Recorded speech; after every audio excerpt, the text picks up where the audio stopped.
All right, folks, welcome to Hideout, the map that many people think looks like a nerd with glasses.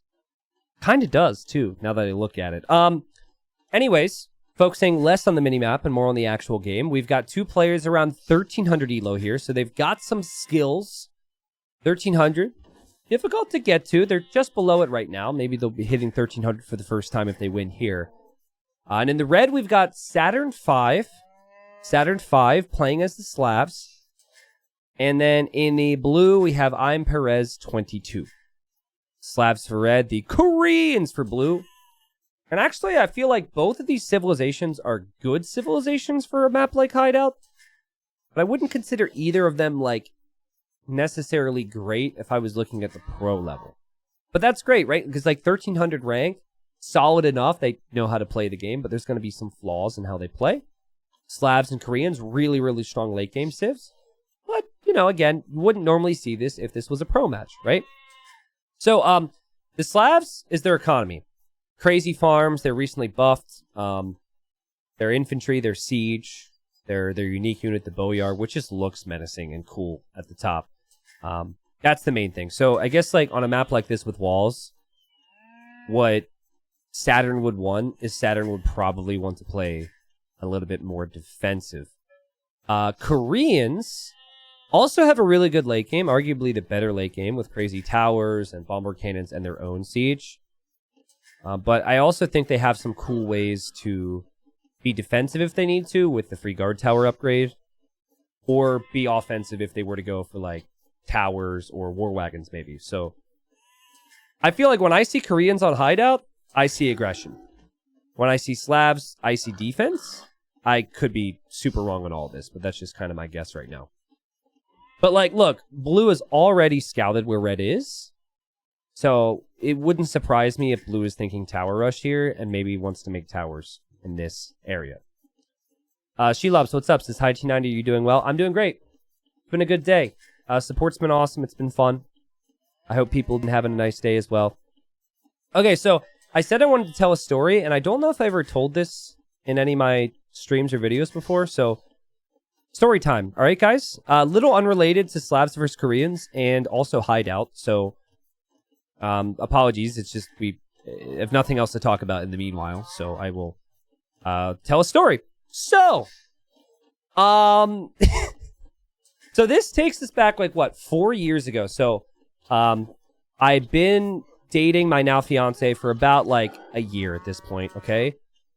And where we lived at the time was like this cool, like, nature preserve, which had like a bike trail, which maybe about like 8 or 10 miles through wilderness, right? Some of it was like swamp because it's Florida. Some of it was like more wooded. Some of it was fields. So, you know, good variety. We'd go like once a week for a bike ride or whatever.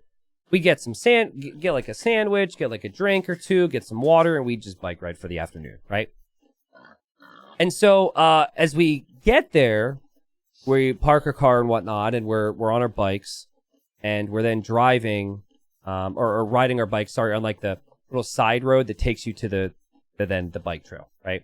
And as we're doing that, you know, there's like some signs or whatever, you know, the traditional, like, random grandma who's like, I'm having a bake sale on this date. I don't know. I don't know what she sounds like, but you know, like those types of signs. But then like the lost signs, right? You know, for people who like lost a pet or something, right? The really sad ones. And so there was this sign, and it was like lost dog, and it showed a border collie, which is like both of our like favorite type of dog. And it was a cute border collie. It said lost dog, and it probably had their phone number on it and how to contact them or whatever, right? Now, I don't want to come off as insensitive here, but like, that's sad, right? But if I didn't like know the border collie or whatever, I don't really think, like, my brain doesn't want to use energy on that too much. So, like, I noticed the sign, but I didn't, like, get emotional about the sign, right? Because there's lost dog signs. It just happens. But, you know, like, my fiance, she loves animals, right? And she's maybe got a bigger heart than I do, as Blue's going to come forward to Tower Rush, so I got to continue the story. And so she's like, oh, babe, like, look, a lost border collie. And I was like, yeah, you know, and that's sad. And we forgot about it, right? We forgot about it. So, we, like, fast forward, like, 2 hours, we've been biking off into the Florida wilderness, right? And we're, like, there's this picnic table in the middle of nowhere. There's a couple of them. We always stop there and we eat our lunch.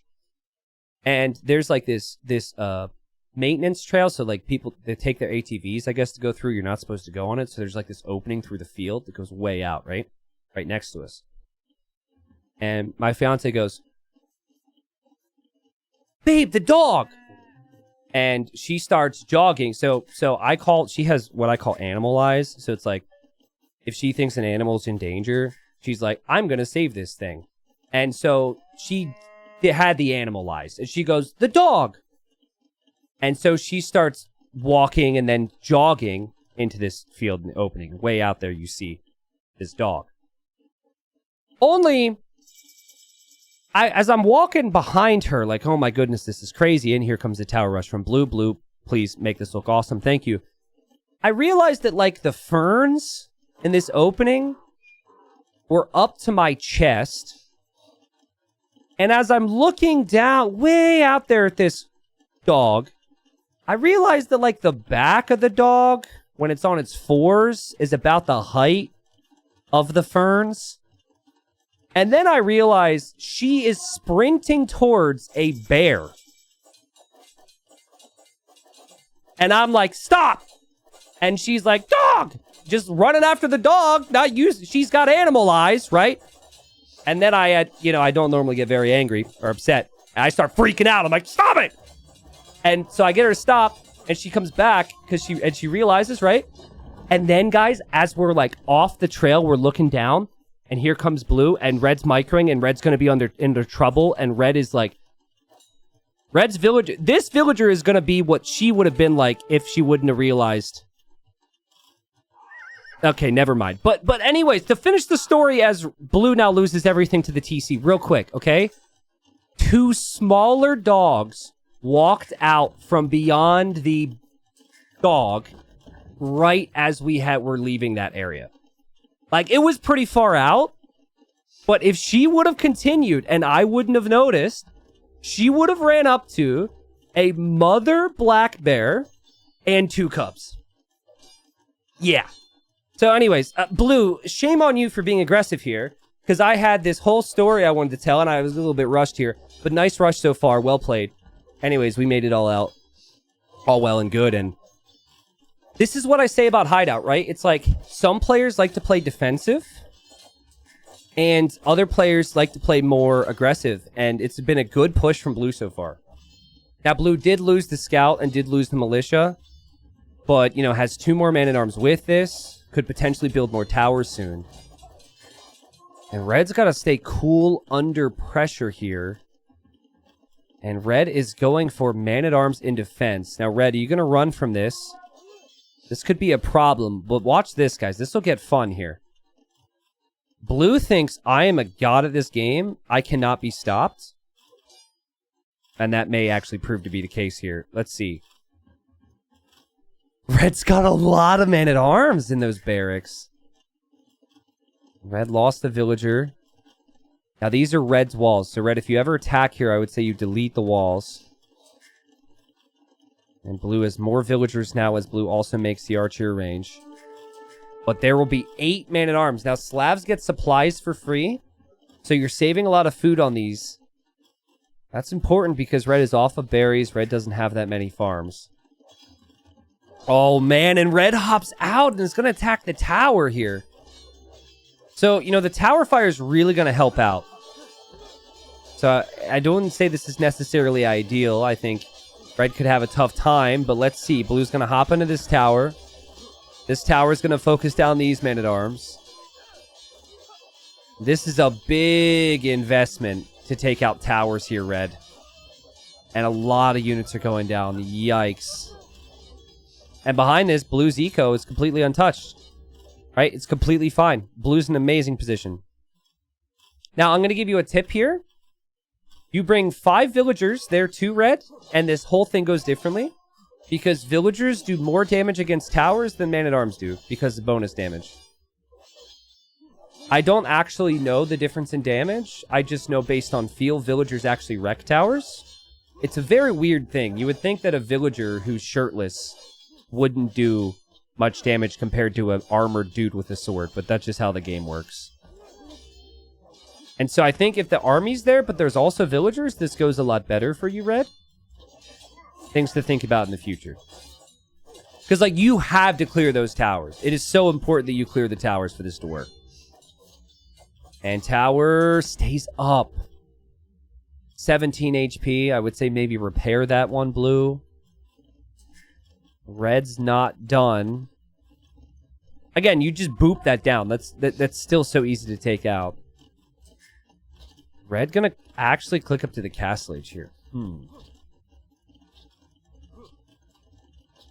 I obviously haven't played enough Tiny Map to know the Vil War dynamic. True.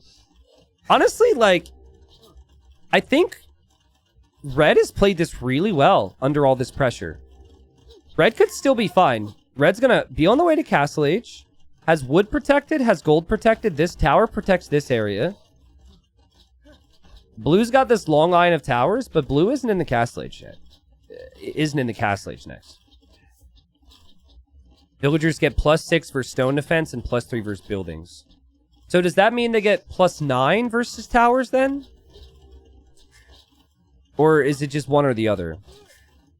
Again, whatever it is, villagers versus towers are insane in the feudal age. Because towers also only have 850 HP in the feudal age.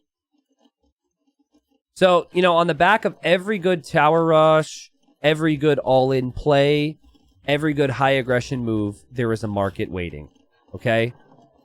And this is common on these types of plays where the aggression's been coming in and the balance isn't perfect.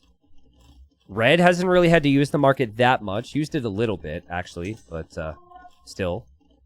So, bought 600 food. Okay, used it a lot of it. Slavs have cheaper siege.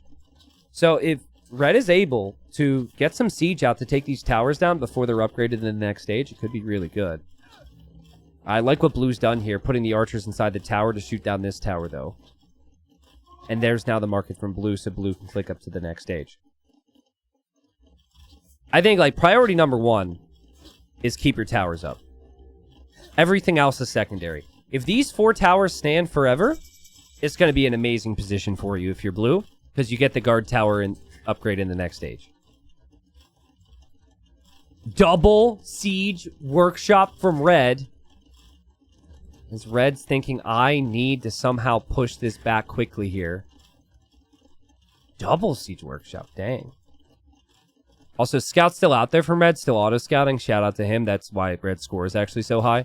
Red's collected, probably looking pretty good for Red as well with the farms. Not bad. It's a close game.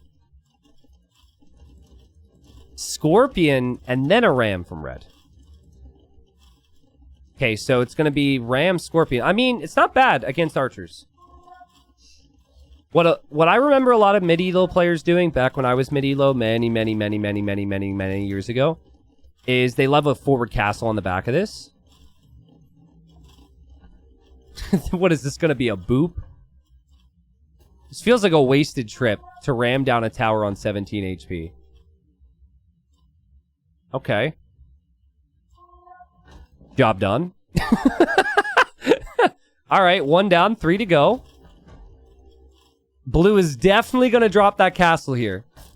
Blue is definitely going to drop it. Blue's waiting. And here it goes. Bam!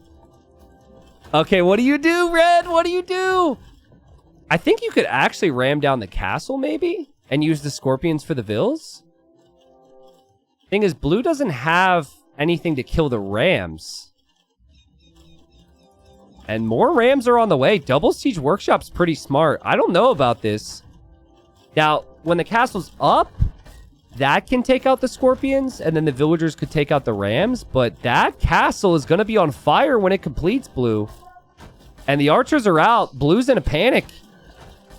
I don't know. I think Red might defend from this. It's not that many villagers building it. It's at 69%, and I think this castle and all of this will be pushed back. That is going to be stone wasted, and the GG's called. And Blue's not resigning, so it just really ruins the epicness of the moment. But wow, man. Now, Blue, you can't call the GG. No. Blue. No fake GG nonsense. You can't call the GG and then keep playing. Don't do that.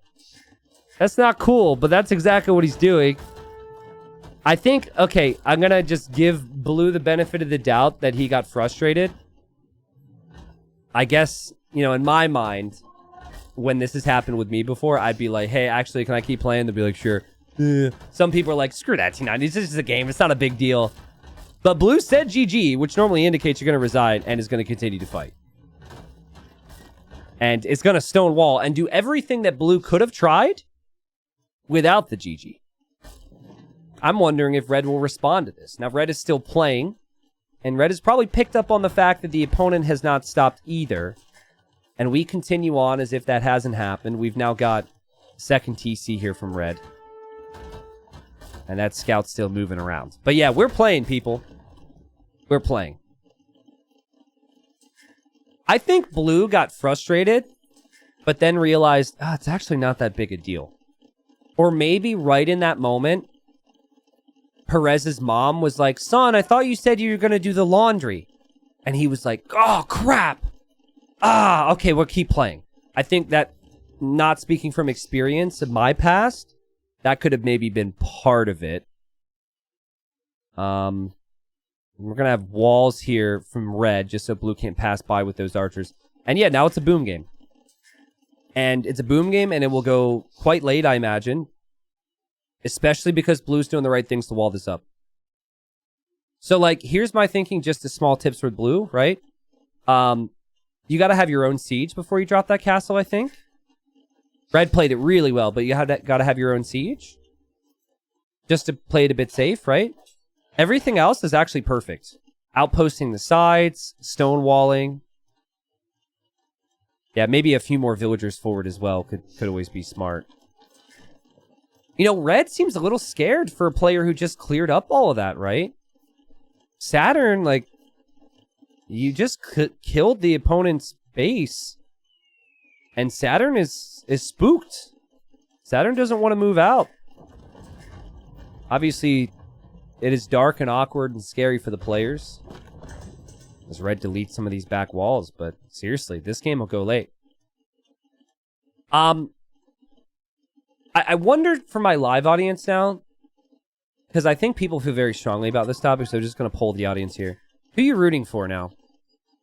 Has that changed at all for some people? Because I think everyone has maybe been fake GG'd before, and they don't like the fake GG. Wow, there's a lot of people rooting for Red. Wow. Okay, so basically, if Red doesn't win this never hits YouTube. Spoilers, YouTube. Always was Red, to be honest. Got it. Well, getting tower rushed is really frustrating, and Red's been able to push back. There's been no comment from Red on that fake GG, but listen, I know that it's not all like, happiness, smiles, and unicorns on the internet, right? And thank God it isn't, because unicorns are actually kind of creepy if you think about it. But, in my community, we demand that we will be better and, maybe not, call the GG and then stop. But, it's all cool, I guess. It's not that big a deal. Again, if you, imagine someone clicked this video and they just finished a League of Legends game. They're like, oh my goodness, what a nice and wholesome community. Oh, man. Or, what a bunch of nerds. What a bunch of... Are you really going to get upset about the... maybe... sorry, League of Legends. I've actually never played, but I've heard things. So, I feel like, maybe if you call the GG, you should resign. That's all, but maybe I'm too old-fashioned. I don't know why Blue even... I don't even know why GG crossed Blue's mind with how good Blue is playing, though. You're amazing. You're truly amazing. This is an incredible recovery with the boom. Incredible job. 20k resources brought in versus 17k. Stonewalled the sides, which is so important. And Red just... Yeah, since we've already offended League of Legends players, we might as well just offend Arena players now, too. Red just plays like a player who likes to be safe a little bit too much, right? Played so well, but is scared to go do something now, you know? It's just like, I'm not ready yet. I think a little bit of vision could have gone a long way here. Red Scout did go this way and see the wall, which now, like, you know, Red can't get that relic because Blue walled that up, which is smart. But, you know, Red doesn't see this, and Red could actually possibly be pushing this area right now. So maybe that will happen soon. But apart from that, like, I think, yeah, that is exactly right. That is why Red is 1300. And Red is focusing a lot more on the macro, the upgrades, and the eco side of things. So Blue might have more villagers. We'll see if Blue has it in him to get those upgrades, move out, and attack at some point. But this game will go to Imp, guys. This game will go to Imp, and we will have action eventually. Blue's mangonels are here, by the way. So Blue, I was thinking would maybe have the mangonels here, but doesn't see that Red has this army here. As a massive ball of scorpions and rams, though. Like, if that were to show up right now, this could be problematic for Blue. To me, it feels like Blue wants to onager through the trees here. And actually having Koreans maybe even towering here could be really good, so. Hey, Croissant, thank you for the bits. Sorry I missed it. Thanks for the gift of subs earlier as well. DeGoss, thanks for 27. Welcome back. Andre, thank you for the brand new sub. Appreciate it. Lots of market balancing, buying, selling, doing all these things here for Blue. I feel like Red wants the relic more than anything. I think Red wants this relic badly. Red has 3. And Blue has rams on both areas of the walls, and it's going to bring archers over to deal with it. And it's getting fortified wall. Again, like, smart. Forward tower play, forward castle didn't work out. The walls now protect you. And this is someone who clearly plays a lot of hideout. I think it's good strategy. It's way more, like, this is something that comes with good game sense and experience, too. Like, I've said it before, even pros don't do this. And I think that's one area pros could improve upon with their hideout play. Wall's gonna go down. Yeah. This feels like a trap, though, to run into this choke point. Oh, God, the wall's at 133 HP. Red is, like, still building up an army, but doesn't feel ready yet.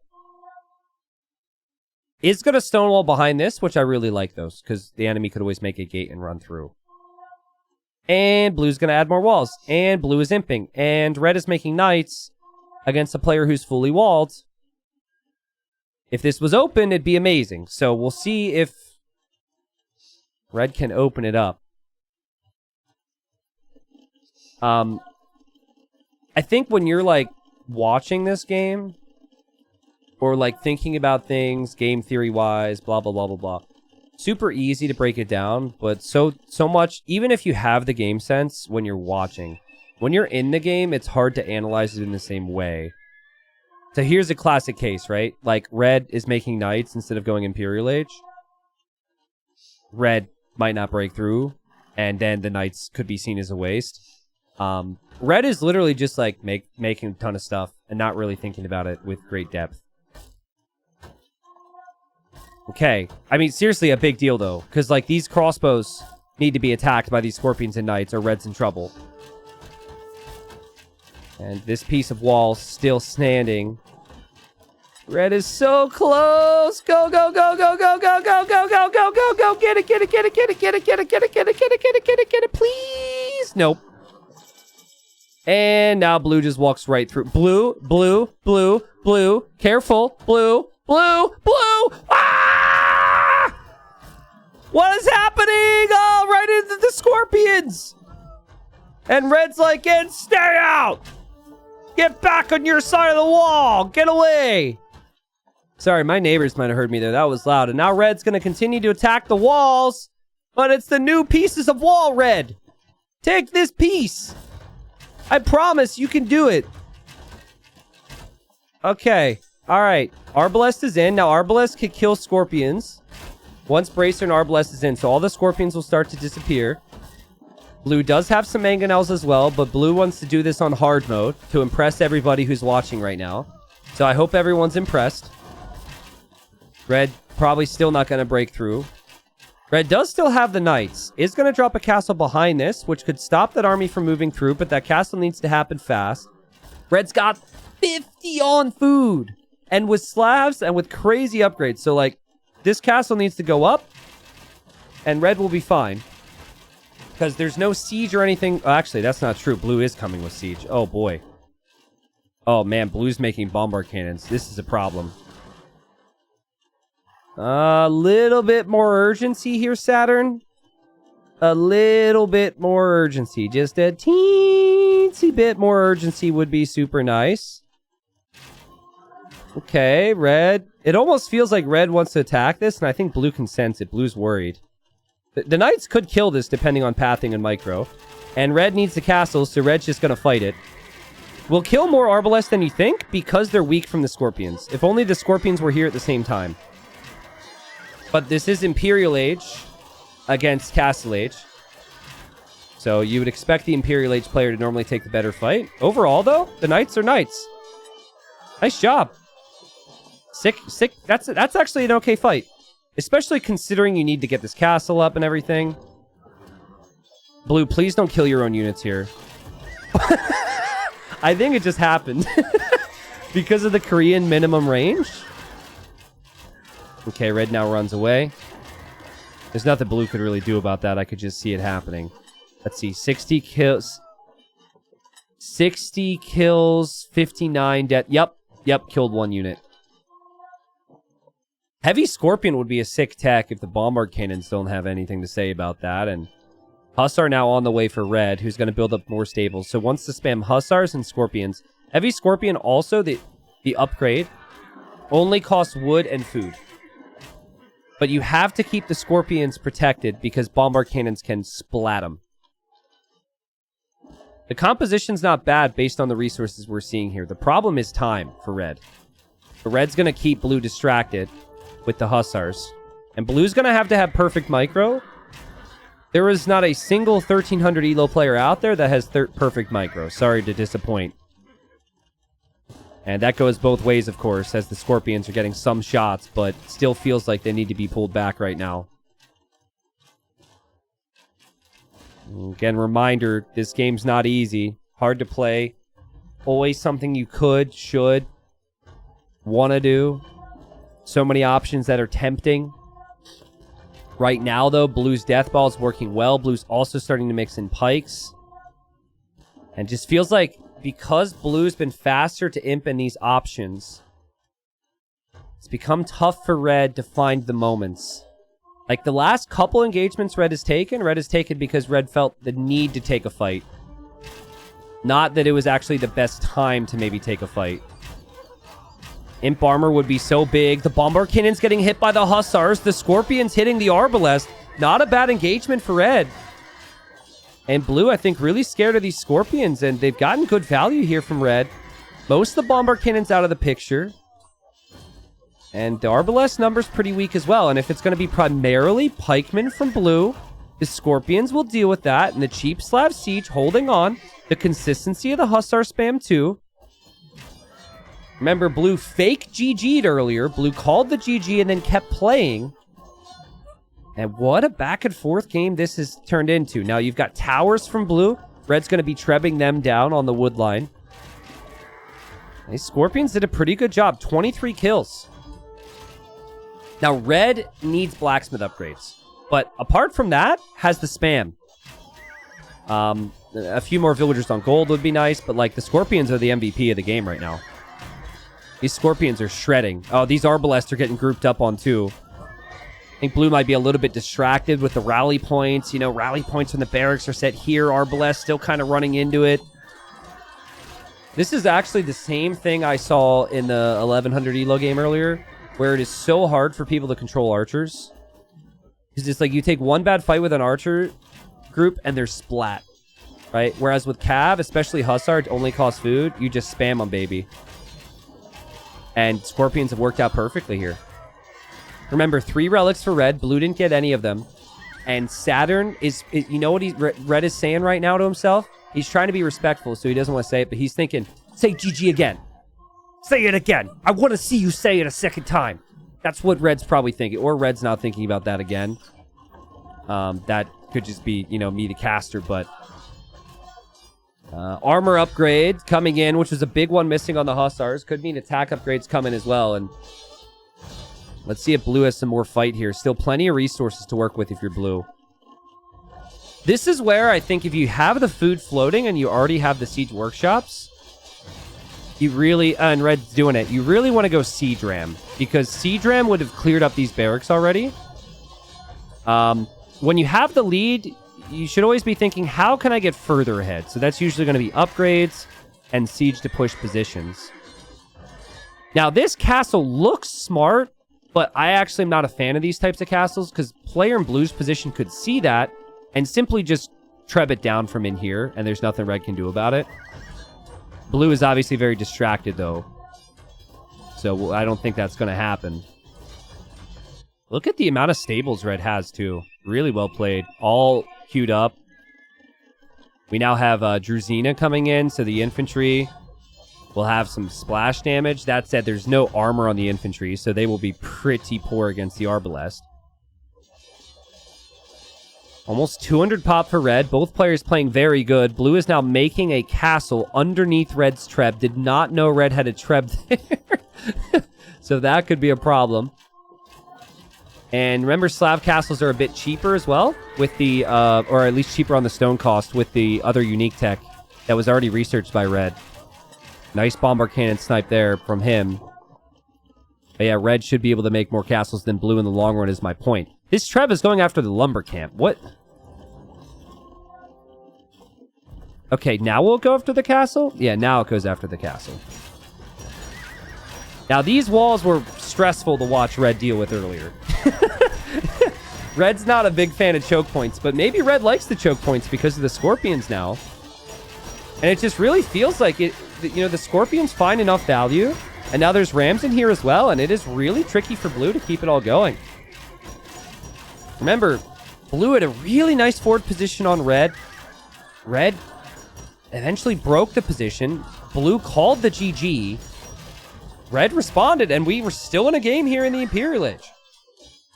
And a lot of people don't like the calling the GG and then continuing to play on. It's maybe deceiving.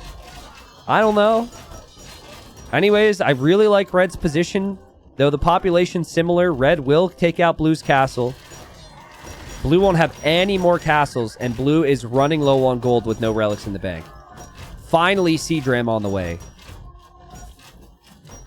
Man, it's just like the two-handed swordsman, no armor thing is really rough. You gotta get some armor upgrades in there if you can. And Siege Ram should be in. Just looking, there's still plenty of gold to mine here as well. Look at all the golds and stones available for Saturn. And so we had said before that, like, both civs are good in late game, right? But we're seeing a lot of those Slav strengths now. The infantry, the siege, the cheap castles, the farms with 60 farms. Nice shot from Red. Anytime Red sees a bomber cannon, Hussars go in to kill it. Really well played. Because that's the weakness for the Scorpions. Blue catching up on some upgrades that could have maybe been in before as well. But I think the army is just better for Red right now. And Red's got all the momentum.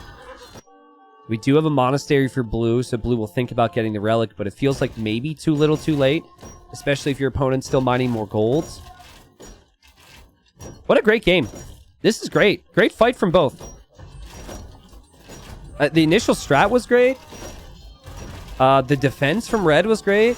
Defense from Blue was then awesome with the stone walls. Like, both players had awesome aspects of their gameplay here. I do realize that Blue has had like 50 idols for a while. The villagers standing around over 11 hours of idle time. How is Red at only 26 minutes of idle time? That's sick. And you know, now that Siege Ram's in with the Scorpions, the buildings will definitely get flattened. And what do we think, guys? Will the GG be called again? I hate to say it, Perez, but if I had to lean towards anything, I would say that there's no second GG. He who fake GG, no give real GG. I'm pretty sure Sun Tzu said that at some point. You look it up, it definitely happens. I would like to see the GG. You know, it's not that big a deal. People don't like the GG thing. It's very possible, again, Blue thought, actually, I think I can win this. And just got right back to it. I'm not trying to encourage it, but it's not like a life or death thing, you know, like some people can sometimes make it out to be. But, you know, I think, like, this has been a GG, right? Have you guys ever had someone say, like, you say GG, and then they're like, no, that was not a good game? You ever have someone do that? I've had that happen so many times. No GG. BG. Bad game. Because it wasn't a good game or unfair, they're salty. Yeah, okay. This has not been a BG. This has been a GG. It's been a good game. Both good strategies the whole way around. We would not be talking about the GG thing at all if, you know, Blue hadn't called the GG. I mean, Blue's fighting, but this is not looking good. Nishar says I do that when the game was a stomp. I mean, like, I feel like you don't have to BG it. No, I feel like if you say BG when someone says GG, you're just upset and that's your way of coping with it. But I think you can still have a bad game and give GG to your opponent. That's what I think. But again, back to our, you know, comparison. There's worse things you could say, I suppose, but I don't think Blue. I think Blue is trying so hard right now. Blue is sweating all over the keyboard. And Blue is... I love Blue to prove me wrong, but I don't think we see a GG again. Oh my god, the monk died to the Hussar! That is relic number 2, though. Okay, so Blue got the relics, but now you just have 2 relics for gold. Bombard Cannon's gonna go down. The Scorpions... Clearly, the game is just completely unraveled here on Blue. What a Slav dream here. Let's check res collected real quick. Sheesh! That's crazy. 100k res on the back of getting tower rushed and castle dropped and banging your head up against stone walls and not getting through and annoying T90 for better part of 10 minutes. Come on, Blue. I know Mom said one more game. I know you've got to do the laundry, but you need to chip in around this house. You've been mooching off Mom for long enough. Come on. Also, Red catching up on upgrades. Would like to see the champion upgrade, maybe. And hey, yeah, hold on. Let's give Blue the benefit of the doubt, and let's check the actual game, because we didn't see a GG, because the game ended first, right? Let me just go check. Let me just double check. Go to the game. They're probably best friends, right? Okay. Listen. The colors are flip-flopped here because of team colors. Guys, respect where it's due, okay? Saturn said fun one. Perez said GG again, and Saturn gave it back. There were no issues with it whatsoever from Saturn. I'm sure he did feel it was very fun because of how that game developed. But, yeah, sorry the colors were trippy there. But GG, it's all good. It added a little bit more spice and a little bit more drama to the game. I gotta hand it to Red. Like, here's the thing about Red. There were many moments in this game where Red's, like, army choice or army control was kinda... trying to think of a comparison. Okay, so... Let's say you watch your favorite sport, right? You watch it on TV and you see a pro and you're like, holy crap. That was amazing, right? And then you go to your local beer league and you've got like that one guy who used to be good, but he like tore 2 ACLs, right? But he's still good, but he just can't move as fast. It was kind of like that, right? Like he had the good army numbers. He kind of knew what to do, but his micro wasn't necessarily there anymore. But the decision-making, the positioning, where he needed to be, what he needed to do, overall was pretty good. So I thought that was good. Like, it was like, no matter how bad the fights went for Red, no matter how many arrows he took to the knee, he was always in a pretty good spot economically. He made it to Castle Age a bit faster, 21 minutes despite all the pressure. Made a decent amount of army, ended up getting the relics. Like, Red was super consistent macro-wise. And honestly, if you had to pick a player who is super aggressive but lacked the balance versus a player maybe who's really good with the eco balance but kind of struggles with the micro, in Age of Empires, you'd probably choose to be a player like Red, who doesn't really have those peaks in the game where like Red is like the towers and the castle and the raw, who doesn't necessarily have that, but has that overall consistency. That was really good. Even the farms, like, I gotta hand it to you, Red. I can't do this for the life of me. It's just, I just can't. Like, I'm not seeing any grass between the, okay, well, but still, like, you know, the farming eco is super nice, and maybe explains why some of the, you know, the upgrades weren't in at times. So, GG to Perez as well. Guys, remember Perez caught up in villagers very nicely. Let's go to society stats, and we want to look at, I want to look at villager population. Okay, this is not what I wanted. Okay, this doesn't show me. Hey, you know what? I suck. Here. So, like, you know, if you watch the game, you know, Blue walled up after the initial push failed, which was super smart, got to a 30 villager lead, and that was really good as well. So I thought it was a good overall game. I thought both players played well. I'm glad they both ended it with a GG. And well played. 1,300 is pretty solid, guys. And if you're on YouTube, let me know if you want to see more mid-ranks. I personally really like it. We see different strategies. We see different types of units. You know, you see good back and forth fighting. Occasionally, I don't know, you'll see a GG. And then the other person will give a GG. But then the game plays on for another 40 minutes. I mean, I don't know if that happens at low elo that frequently. So let me know.